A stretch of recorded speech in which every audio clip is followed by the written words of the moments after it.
Assalamualaikum warahmatullahi wabarakatuh dan salam sejahtera kepada semua. Okey, berjumpa lagi dalam PDPR yang seterusnya. Okey, kali ini kita akan membincangkan tentang topik nisbah lagi. Cuma kali ini cikgu akan buat review sikit untuk ingatkan kembali apa yang kamu dah belajar. Mana tahu cuti 2 minggu hari tu lupa kan? Okey. Nisbah ni apabila kita membandingkan satu nilai dengan satu nilai yang lain dengan menggunakan simbol titik bertindih. Ini simbol bagi nisbah lah. Okey. So apa yang perlu kamu ingat tentang nisbah ialah yang pertama, nisbah ni membandingkan satu nilai kepada nilai yang lain. Okey, syarat dia seterusnya kamu kena ingat ialah nisbah tiada unit. Bila menulis nisbah tak boleh ada unit. Okey. Yang ketiga, bila kita nak membandingkan tu dia mestilah nilai tu daripada unit yang sama. Okey, maaf goyang sikit. Okey, daripada unit yang sama. Kalau dia tak sama unit, kita kena bagi sama unit dulu baru kita boleh tukarkan kepada nisbah. Okey, kita pergi kepada contoh pertama. Fatihah ada 5 biji gula-gula. Izati ada 2 biji gula-gula. Okey, soalan dia, tulis nisbah bilangan gula-gula Fatihah kepada Izati. Okey.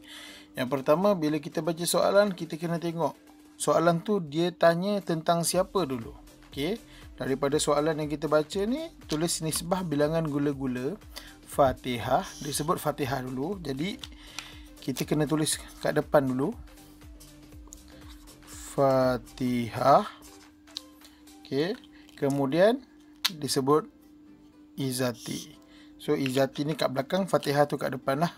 Kita kena ikut susunan. Kita tak boleh main tukar-tukar. Okey, jadi apa yang kita nampak kat sini ada perkataan kepada. Kepada ni kita akan tukarkan kepada nisbah titik bertindih tu lah. So nisbahnya kat tengah. Okey, Fatihah kepada Izati. Okey, tu kita nak tulis dalam bentuk nisbah. Okey, jadi kita tengok Fatihah. Daripada maklumat yang ada tadi, Fatihah ada berapa? 5. Jadi kita tulis je 5. Izati ada 2. Kita tulis je 2. So tengah-tengah apa nak buat? Letakkan titik bertindih. Macam tu saja, dah siap. Okey, itu contoh pertama lah. Okey, untuk soalan yang kedua. Soalannya, jarak rumah Amsyah ke sekolah ialah 7 km. Jarak rumah Nazirul ke sekolah ialah 4 km. Okey, soalan dia, tulis nisbah jarak rumah Nazirul ke sekolah kepada rumah Amsyah ke sekolah.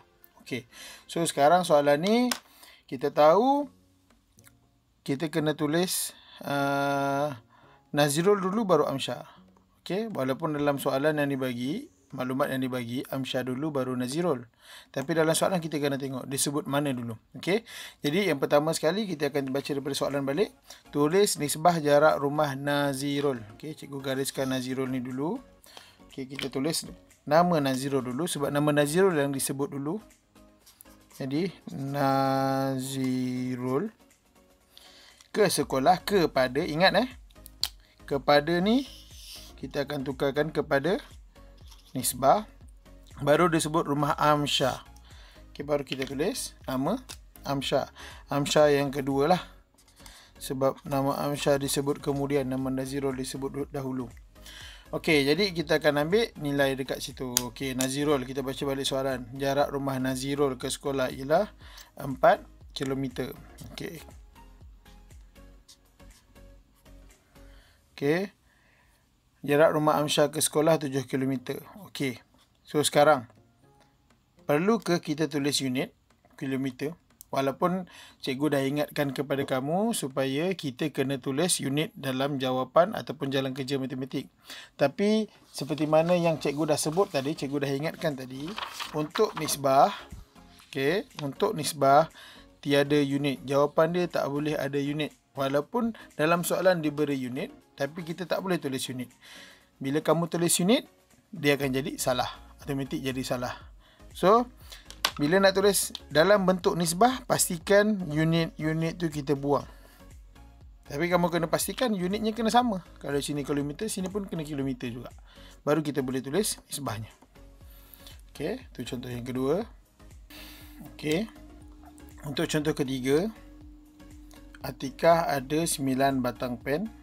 Najwa ada 3 batang pen. Soalannya, tulis nisbah pen Najwa kepada Atikah. Okey, jadi yang pertama sekali macam tadi juga, kita akan baca nama siapa yang disebut dulu. Dekat sini disebut nama Najwa dulu, baru Atikah. Okey, jadi dekat bawah pun kita akan tulis nama siapa yang disebut dahulu, iaitu nama Najwa, baru disebut nama Atikah. Okey. Dan apa yang kita kena ingat, bila kita nampak perkataan kepada, bila je kita nampak perkataan kepada, kalau dalam soalan nisbah, dia akan jadi simbol nisbah lah. Okey, so kita akan tengok daripada soalan. Najwa, dia sebut Najwa dulu. Jadi Najwa ada 3 batang pen. Najwa ada 3 batang pen. Nisbah Atikah ada 9 batang pen. Okey. Jadi dekat sini kita nampak 3 dengan 9. So kita tahu nilai ni 3 dengan 9 ni boleh dipermudahkan ataupun boleh dikecilkan. Ni apa yang kamu biasa jumpa dalam soalan pecahan. Ingat tak? Dalam soalan pecahan, kita akan ada sebut, okey, kena permudahkan, kena kecilkan bagi nilai yang paling kecil, paling rendah. Okey, jadi dalam nisbah pun ada. Jadi, kita tengok 3 dengan 9. 3 dengan 9, dia ada dalam sifir berapa? Sifir berapa yang jawapan dia ada 3, jawapan dia ada 9. Semua orang tahu kan? Sifir 3. Okey, bagus. Sifir 3. Jadi, 1 darab 3, 3, 2 darab 3, 6, 3 darab 3, 9. Okey, kita ada sifir 3 kat situ. Cikgu tulis 3 je lah, sebab kita nak cari sampai 9. Okey, jadi apa yang kita tahu kat sini, boleh dibahagikan dengan sifir apa ni? Sifir 3. So, 3 bahagi 3. Ini bukan bentuk lazim. Ini cikgu nak tunjukkan yang 3 ni kena bahagi dengan 3. Dia akan jadi 9 bahagi 3 akan jadi 3. Okey, jadi nisbah boleh ditulis dalam bentuk yang termudah, terringkas, boleh dikecilkan daripada 3 nisbah 9. Bila kita kecilkan dengan sifir 3, dia akan jadi 1 nisbah 3. Okey. Kalau contoh lain lah. Contoh lain yang dibagi, katakanlah 5 nisbah 20. Okey, 5 nisbah 20. Okey, 5 dengan 20. Dia ada dalam sifir 5. So, apa kena buat? Kita kena bahagi dengan sifir apa yang ada 5 dengan 20? Sifir 5. Jadi, kita kena bahagikan dengan 5. So, bila 5 bahagi 5, jadi 1. 5 bagi 5. RM5 bagi dekat 5 orang. Seorang dapat RM1. RM20 bagi dekat 5 orang. 20 bagi 5. RM20 bagi kepada 5 orang. Seorang dapat RM4. Okey, 20 bagi 5 jadi 4.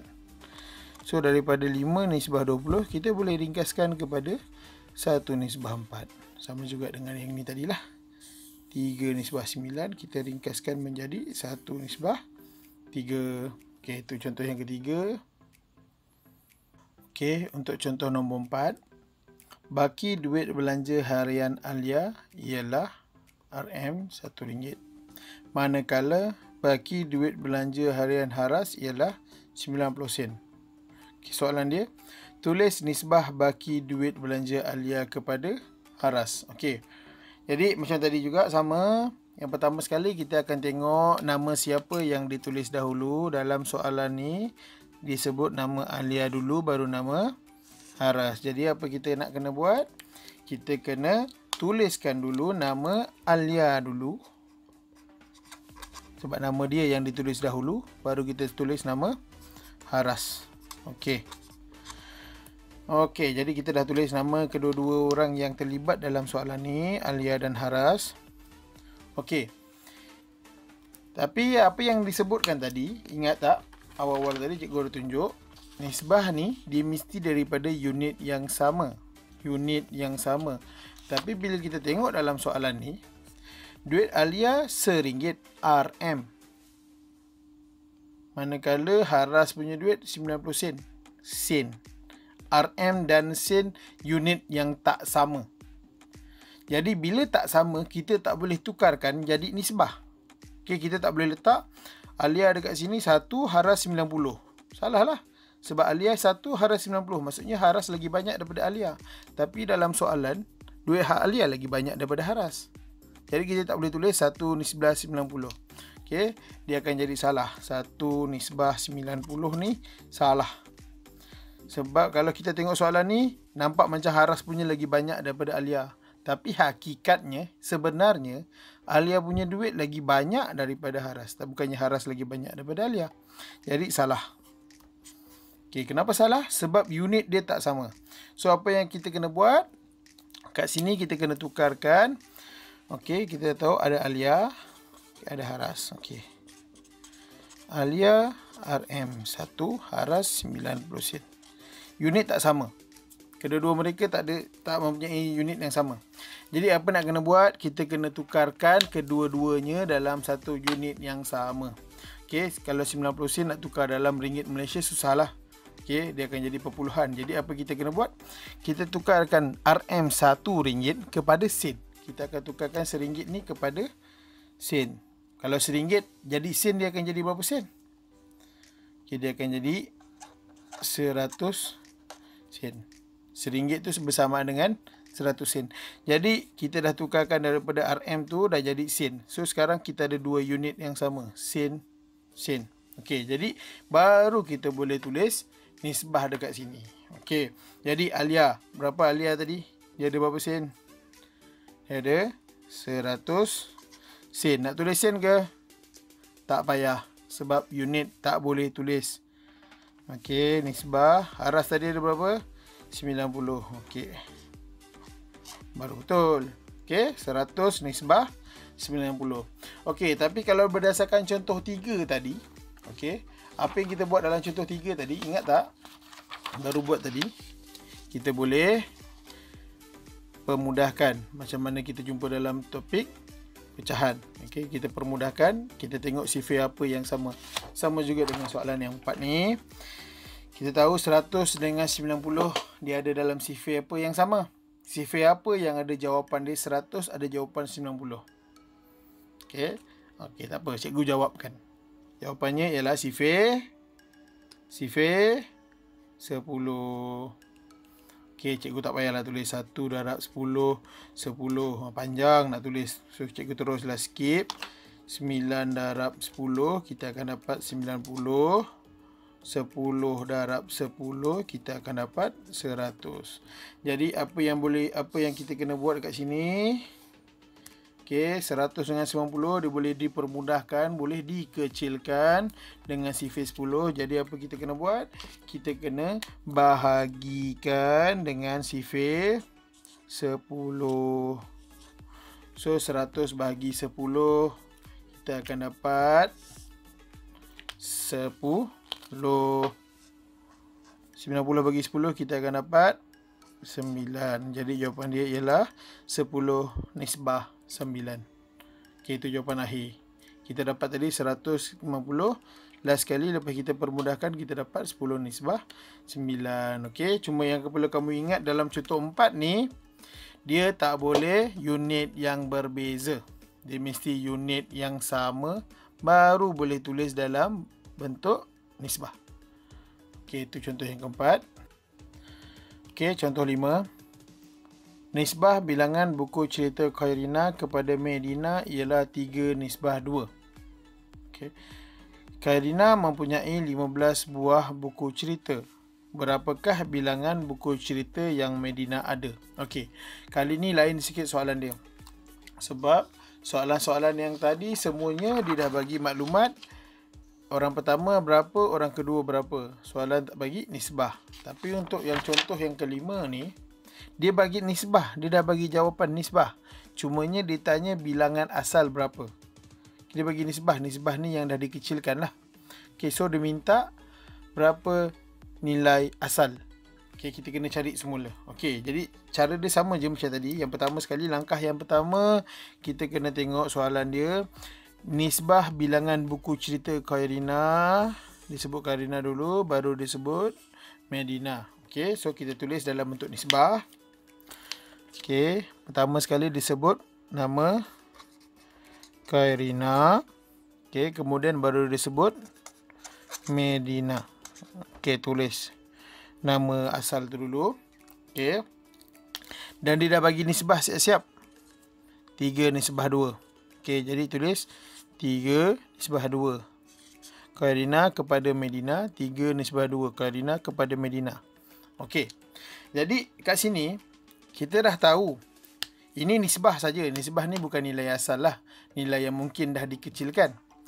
Tapi kita dah dalam soalan dah diberitahu Khairina ni mempunyai 15 buah buku cerita. Dia dah memang dalam dekat dia memang ada 15 buah buku cerita. Tapi dekat nisbah ada 3 saja. Jadi kita tulis kat sini 15. Okey, asalnya Khairina memang ada 15. Tapi Medina punya asal buku dia berapa? Itu yang kita kena cari. Berapakah bilangan buku cerita yang Medina ada? Itu kita tak tahu. Kita kena carilah. Okey. Jadi macam mana kita nak cari? So kita tengok 3. Apa kita nak kena buat? 3, kita nak kena buat apa supaya dia jadi 15? 3 nak kena buat apa? Nak kena buat apa supaya jadi 15? Tambah tak boleh lah. Tambah dengan tolak dia sama ada darab atau bahagi. Okey, macam soalan ni tadi. Soalan 4 tadi. Darab bahagilah. Jadi untuk soalan 5 ni dia kita kena reversekan balik, kita kena lawan balik proses yang tadi bahagi, yang ini kita kena darab. Okey, tapi kena darab berapa? 3 darab berapa jadi 15? So kena tahu sifir lah. So jawapan dia sifir 5. Okey, cikgu tuliskan sifir 5 kat sini. 1 darab 5, 2 darab 5, 10, 3 darab 5, 15. Okey, sampai 15 lah. Kita nak tengok 15. So, 3 darab 5 dapat 15. So, sama macam contoh 3 dengan 2. Contoh 3 dan 4 tadi. Kalau sini 10, sini mesti 10. Dia mesti sama. Untuk contoh 3 tadi, kalau sini 3, sini mesti 3. Dia kena sama. Kalau sini 5, sini mesti 5. Okey, jadi sama juga dengan contoh 5 ni. Kalau sini 5, sini mesti dah 5 juga. So, kita boleh cari 3 darab 5, 15. Itu buku Khairina tadilah. Ada 15 buah buku cerita. So, untuk Medina, nisbah dia 2. Tapi kita kena darab dengan 5 untuk cari nilai asal. So, 2 darab 5 dapat berapa? 10. So, jawapan dia buku cerita yang Medina ada. Jawapan dia 10 buah. Itu jawapan dia. Okey. Soalan macam ni biasanya soalan-soalan yang keluar dalam exam, soalan-soalan kebat, dia akan tanya soalan yang lebih kurang macam ni. Jadi kamu kena aplikasikan kemahiran berfikir aras tinggi kamu untuk mencari jawapan macam ni lah. Okey, untuk cari jawapan yang soalan macam ni. Sebab dia akan mengelirukan kamu dengan soalan ayat yang panjang macam ni supaya kamu pening. Tapi kita tak perlu pening sebab soalan ni tak susah pun. Okay, kita kena reversekan balik je daripada soalan yang kita dah buat tadi. Ini bahagi, kita kena reversekan balik nak dapat yang asal. Yang ini tadi nisbah, daripada asal kita jadikan kepada nisbah. Ini dia terbalikkan je, daripada nisbah kita nak cari balik asal. Kita terbalikkan je. Kalau tadi kita buat bahagi, kita terbalikkan proses dia jadi darab. Okey. Okey, itu saja video PTPR pada hari ini. Okey, soalan dia cikgu akan sertakan dalam video ni sekejap lagi. Kamu buat dalam muka matematik 2.